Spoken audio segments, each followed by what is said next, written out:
A Woman's Response to The Rational Male by Rollo Tomassi.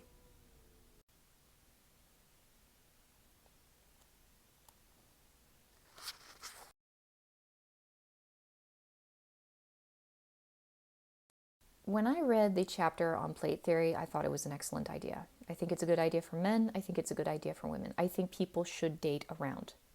You don't necessarily want to settle down with the first person you date because the odds are very, very high that person isn't a good marital match for you.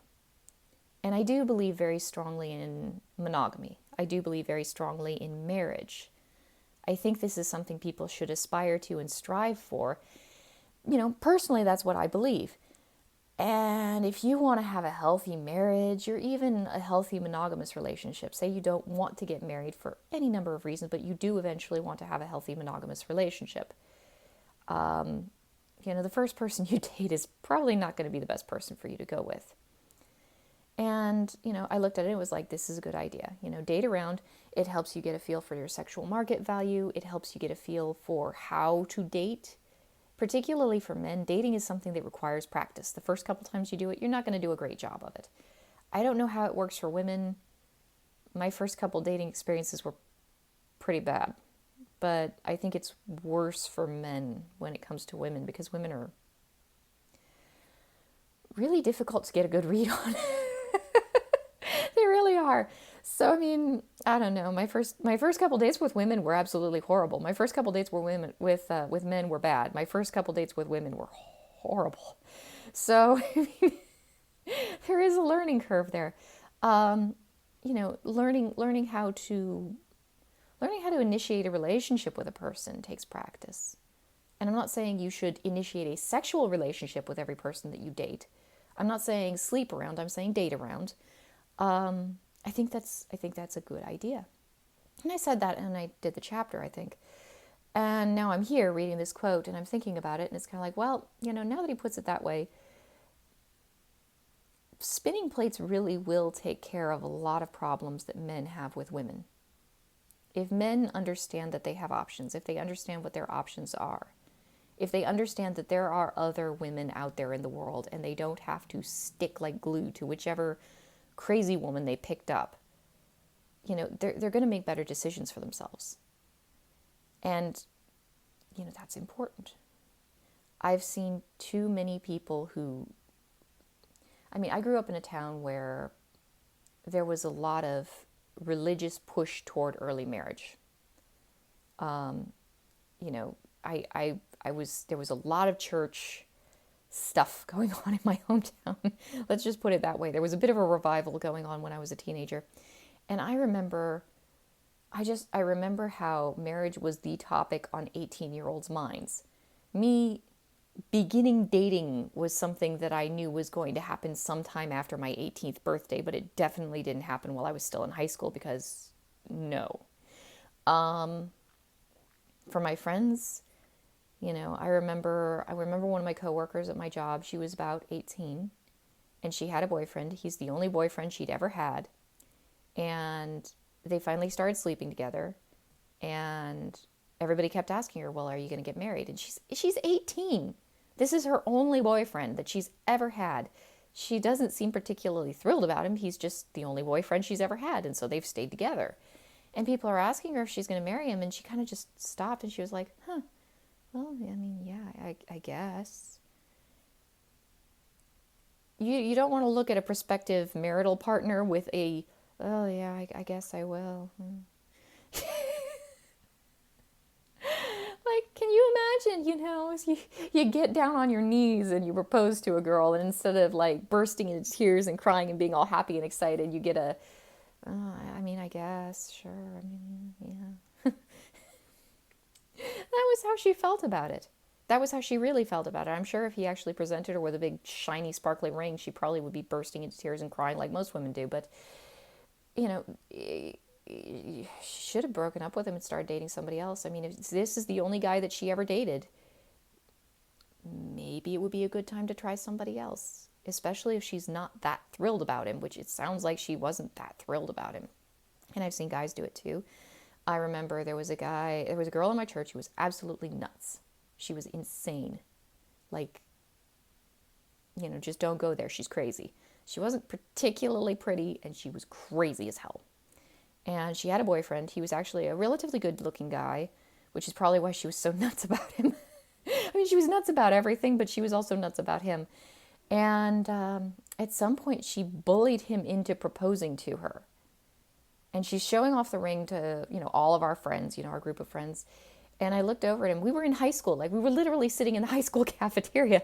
And I looked over at him and I was like, so you proposed, that's big. And he's like, yeah, I guess. Dude, I didn't have as many balls when I was younger, or I would have just told him flat out, run like hell. Run. You're a good-looking guy. You got a bright future in front of you. Run the fuck away from this woman. And I didn't tell him that, but I'm pretty sure their relationship, well, I don't know. In that town, maybe they're married. Maybe they have kids by now. Yeah, I saw that a lot growing up. A lot of people where it was like they get into a relationship. I knew so many girls in my high school who had engagement rings. Who the fuck gets engaged in high school? The fuck are you thinking? How many people have you had a chance to date in high school? You're not even an adult yet. You don't marry someone you meet in high school. It does happen. I knew one couple who they got together in high school. They were always really close. They were like best of friends. Eventually they did get married. I think they might have had a kid. Those two, very healthy, very mature, very well adjusted. I looked at it and was like, okay, I can see it with you guys. I'm rooting for you. Everybody else, it was like, you've got to be kidding me. I remember my preacher's daughter and this guy that she was dating, and I think he eventually, maybe he broke up with her. It's hard to tell. I didn't care about my social surroundings at all. But I remember like he was 17 and she was 18. And, they were 1 year apart. They were all in high school together. So, I mean, it wasn't weird or anything. But, the people, the elders in the church are talking to him about how he should start thinking about getting married. This dude was 17 years old. And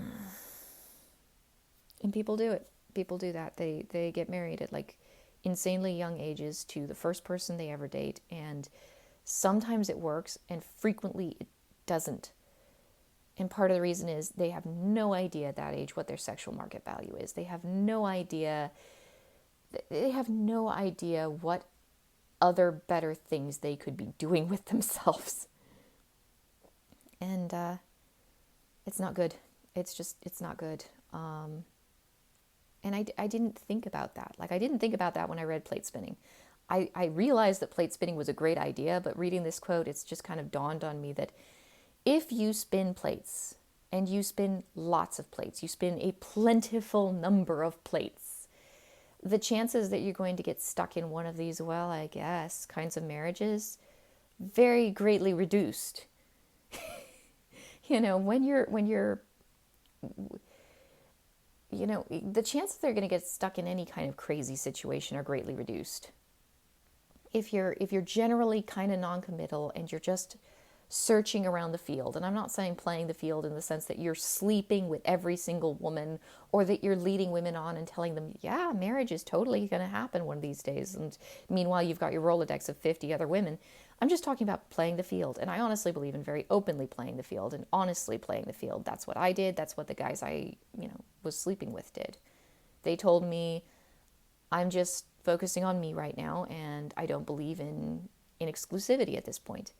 And, they would give me that speech, and I would listen to them, and I would nod along, and I'd be like, okay. And really, I'm thinking, oh, thank God.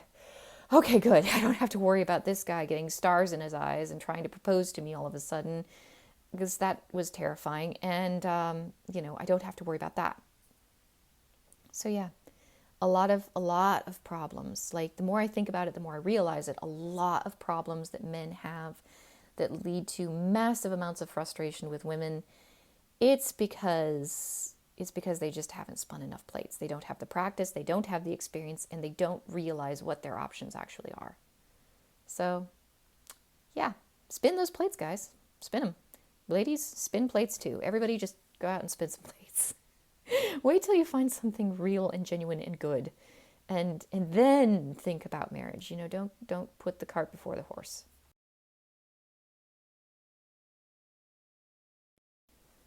So about 2 days ago, I stumbled across this video that seemed rather interesting, and I watched it. Um, it was this girl, and she was about to celebrate her 31st birthday, and she was single, and she was just crying her eyes out, and just completely falling apart over the fact that she was single, and she couldn't find a guy to date who met with her standards. I'm not going to get into that too much. Yeah, that I could talk about that one for hours, but you know, she was looking at it and she was like, I don't know if I'm going to find somebody. I don't think I am going to find somebody. I don't know if I'm going to have a chance to have children because I'm getting older, and just going on and on and on. And I felt bad for her. Did she do this to herself? Odds are very high she did this to herself. It really looked like she, you know, partied away her 20s. She had a good time. And now she wants a decent man. And she's raised her standards to somebody who's actually a decent man, and, somebody that she can commit to and have kids with. And there's nobody around who meets her standards. And she's crying and crying and crying. And I can sympathize very deeply with that. I understand she did it to herself. I understand what it feels like, though. Like, I was 23. I had dated, not dated. I was 23. I had, seen and encountered thousands of men. Literally thousands. And I still hadn't found one I liked. And I had written up a plan for myself. And when I turned 28, if I still haven't found somebody, because I've been dating for about 5 years, 5 years of dating should give me some idea about where I'm headed, and it looks like I'm headed nowhere. So 5 more years from now, if I haven't found someone, I'll be about 28, I'm going to get a sperm donor. And I'm just going to accept the fact that women like me don't get married. That's what I'm going to do. That's my plan. At least I know. At least I've got it figured out in my own head. 28 is the magic number. I hit my 28th birthday. I find a sperm donor. I want to have at least one child in my life. More would have been preferable, but, at least one. And that's it. That's it. I'm going to focus on living my life as well as I can, as richly as I can, being a good parent to my single unit of offspring that I got by way of sperm donor. And I'm going to accept the fact that women like me don't get to find somebody. I think it was about 6 months later that I met my husband. Oh, thank God. But, at that point in time, I was 23 and I was already considering the prospect of maybe never finding somebody. I can't imagine what it would be like being 33. And, well, I am 33 right now, being my age and suddenly encountering this prospect that maybe you're never going to find somebody. It's like, I'm sure that would be absolutely horrifying. It was bad when I was 23. I can't even imagine facing it at 33. And I see so many women who are, my age, facing this prospect all of a sudden and completely losing their shit. And I felt bad for her. I understood, on some level or another, probably better than a lot of people, what she must be feeling when she's crying so damn hard in front of that camera. But then she finishes it up with, you guys need to step up.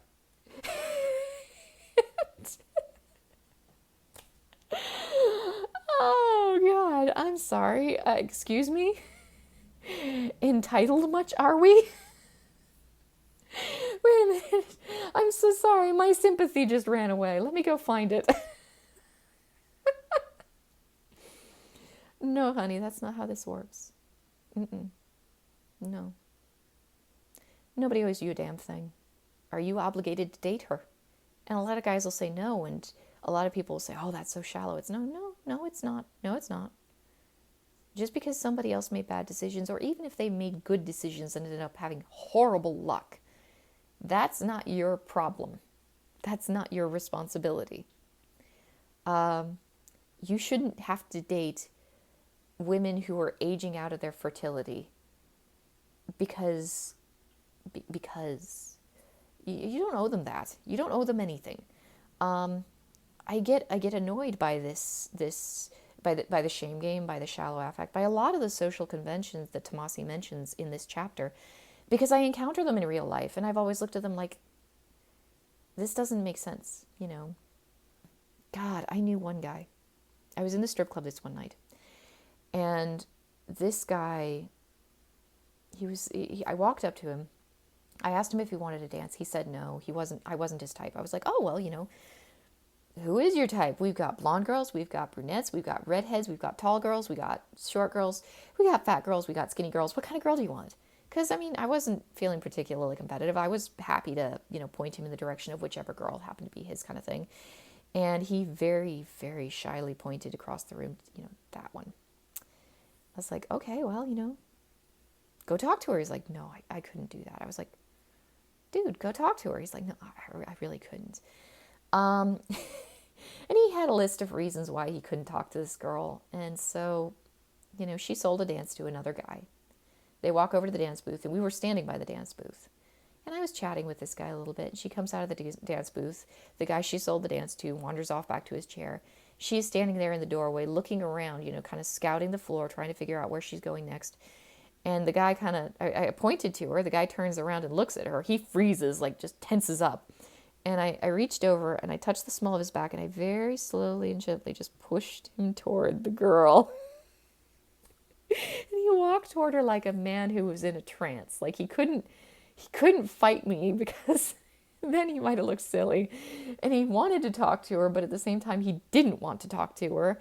And he couldn't talk to her because of all these little social minutiae. And finally, he talks to her. She buys, she sells him the dance. They go out of the dance booth like after that song is over and they head straight for the VIP room. She's smiling and happy because she made money. He's over the moon because he's with this girl that he found genuinely attractive to him instead of some other girl in the strip club that she was okay. She was a girl.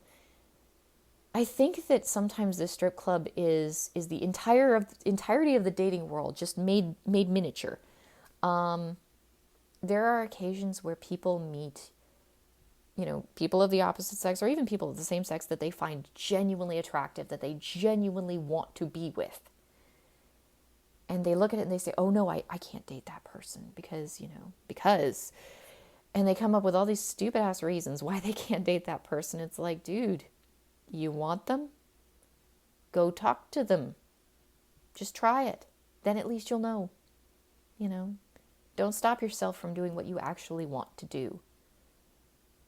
And honestly, that's how I feel about a lot of those social conventions. Like when Tomassi lists them, I find them annoying as hell because if you want to date a girl, date the girl. If you want to talk to a pretty girl, go talk to her. If you don't want to date a girl, don't feel obligated to date her. She's a single mom? Okay. You don't want to deal with that? Okay. Maybe she's a single mom, but she's really awesome and you actually like her. That's cool too. Do what works for you. Don't do what society necessarily just pokes at you to do. I'm not talking about breaking social taboos, although God knows I've done that. I'm talking about just all those little tiny pokes and prods you get from people like, oh, you should do this, or oh, you shouldn't do that, or oh, you should do. They're not living your life. Who cares?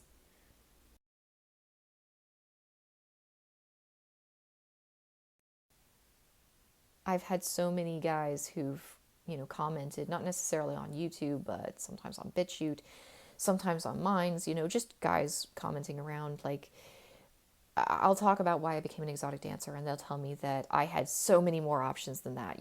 That's a bad excuse. You don't just become an exotic dancer to meet men. That's a dumb excuse. You could have gone so many other places. And frequently church is mentioned, but there are other things that are mentioned, like just all sorts of social things that people have that exist in cities, social things that exist in cities.